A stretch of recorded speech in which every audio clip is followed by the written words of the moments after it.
babaların kanlı dağlar,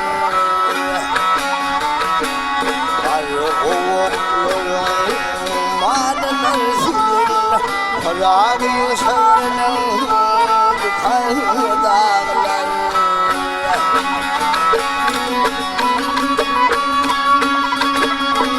Hep bu sonlar zeminin baharın paslı, çeşmeler çarpar coşulur saflı.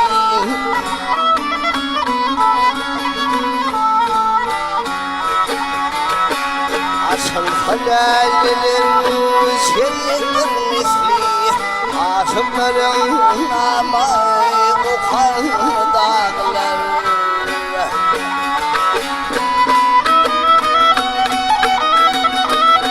Ay benim başım asman yeşil, hep ayağında keklikler hayreşer.